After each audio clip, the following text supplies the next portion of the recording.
Assalamualaikum warahmatullahi wabarakatuh. Perkenalkan, nama saya Andini Nur Rahmadanti dari kelas 12 IPA 2 SMA Negeri 6 Malang. Di sini saya akan menjelaskan tentang penyelenggaraan pemerintahan daerah dari awal kemerdekaan hingga saat ini. Berikut penjelasannya. Yang pertama, pada awal kemerdekaan pada tahun 1945 hingga 1948 ini ditetapkan UU nomor 1 tahun 1945 tentang kedudukan Komite Nasional.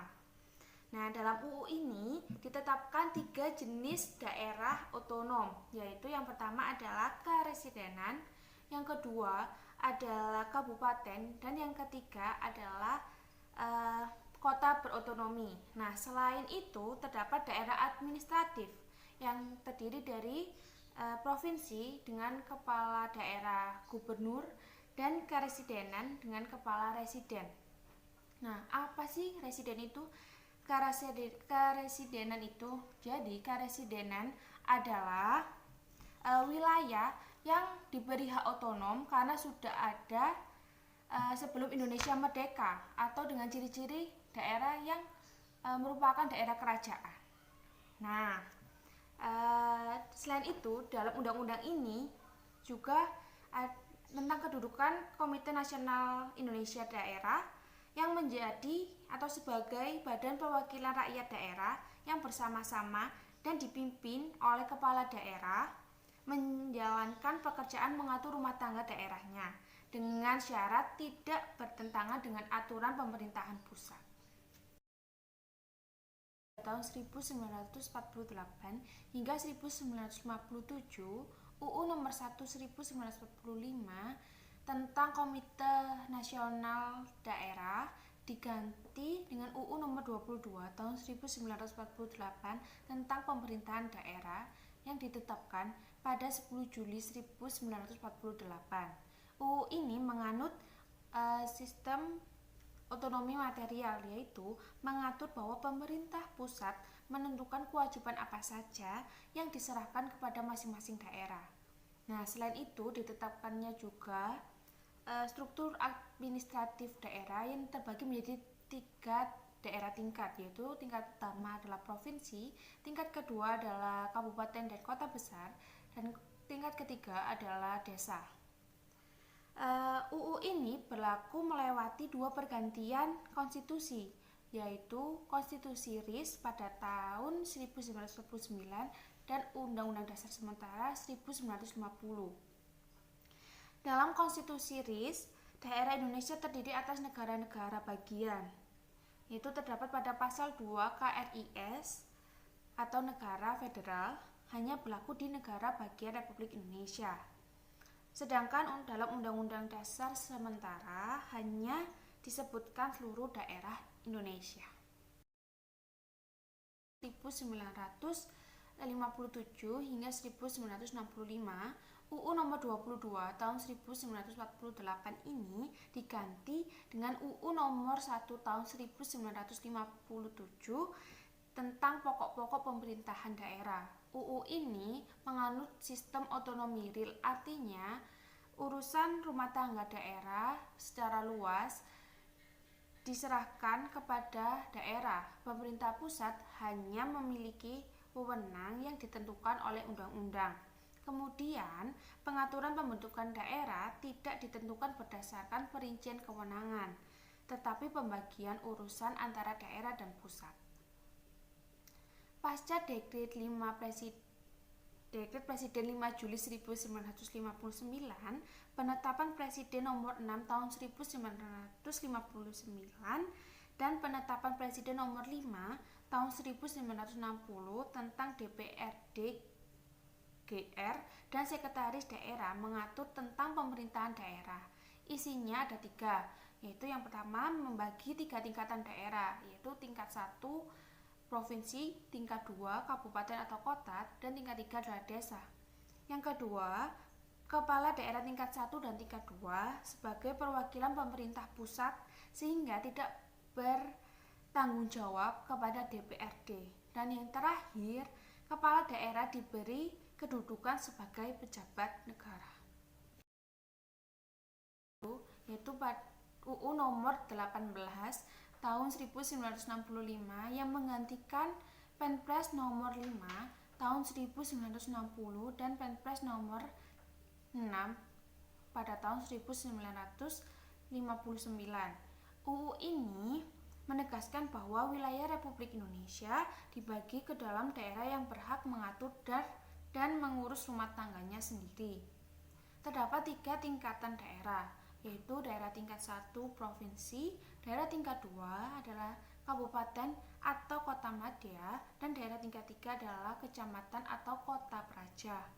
Sistem otonomi yang digunakan adalah sistem otonomi real dan seluas-luasnya.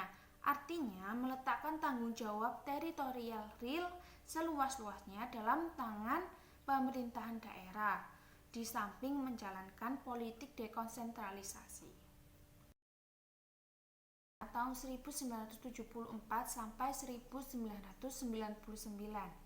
Nah, UU nomor 18 tahun 1965 diganti dengan UU nomor 5 tahun 1974 tentang pokok-pokok pemerintahan di daerah. UU ini menekankan pada prinsip otonomi yang nyata dan bertanggung jawab, yang sebelumnya menganut prinsip otonomi real dan seluas-luasnya. Disebutkan pula terdapat 3 asas otonomi daerah di dalam undang-undang ini, yaitu asas desentralisasi, asas dekonsentrasi, dan tugas pembantuan. Struktur daerah otonom atau desentralisasi terbagi menjadi 2, yaitu pada daerah tingkat 1 provinsi dan daerah tingkat 2 adalah kabupaten dan kota madya.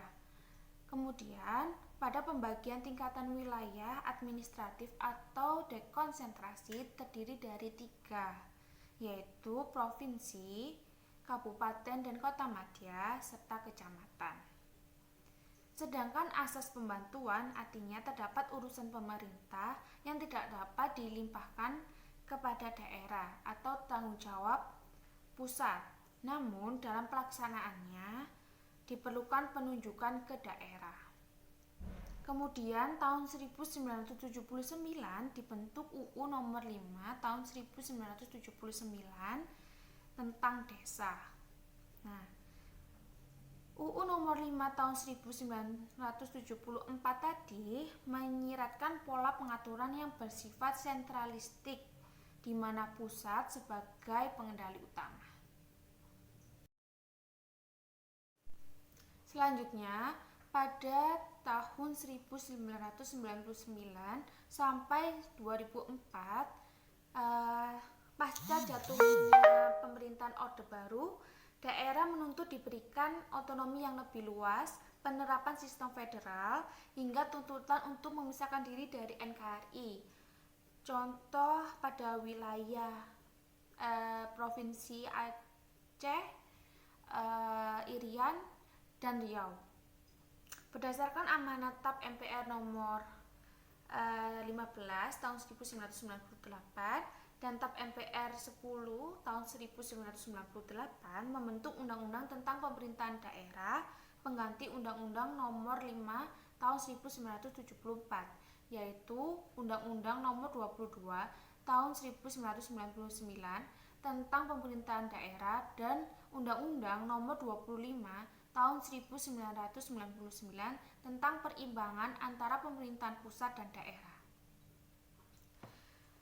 Kemudian terdapat 3 landasan filosofis undang-undang tahun 1999, yaitu yang pertama adalah keanekaragaman dalam kesatuan, yang kedua adalah demokrasi yang menekankan pentingnya kedaulatan rakyat, dan yang ketiga adalah pemberdayaan masyarakat.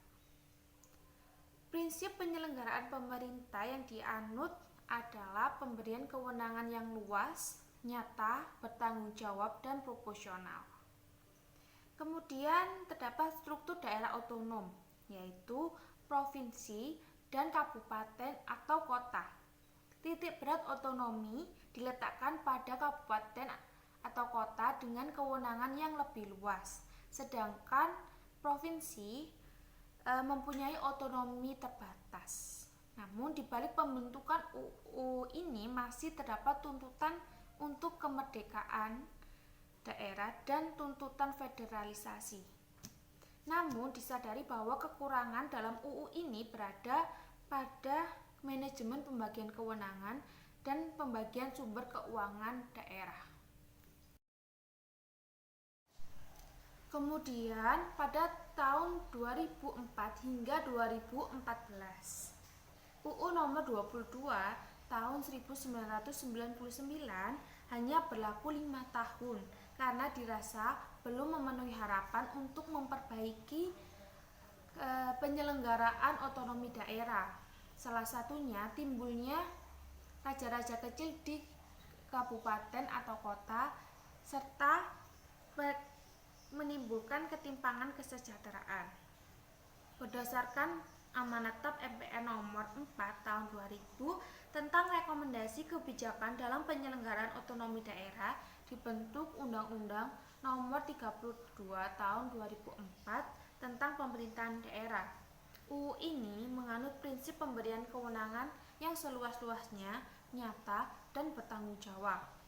Kemudian lahir lagi UU nomor 33 tahun 2004 tentang perimbangan keuangan antara pusat dan daerah. Terdapat juga struktur daerah otonom yang terdiri dari provinsi dan kabupaten atau kota, serta terdapat lembaga pemerintahan yang terdiri dari lembaga legislatif dan eksekutif, DPR sebagai legislatif dan kepala daerah serta perangkat daerah sebagai eksekutif. Namun daripada itu, Undang-Undang nomor 32 tahun 2004 memiliki 3 kelemahan. Yang pertama, kesejahteraan masyarakat yang tidak meningkat. Yang kedua, tidak terwujudnya good corporate governance. Dan yang ketiga, komunikasi antara kepala daerah yang kurang harmonis.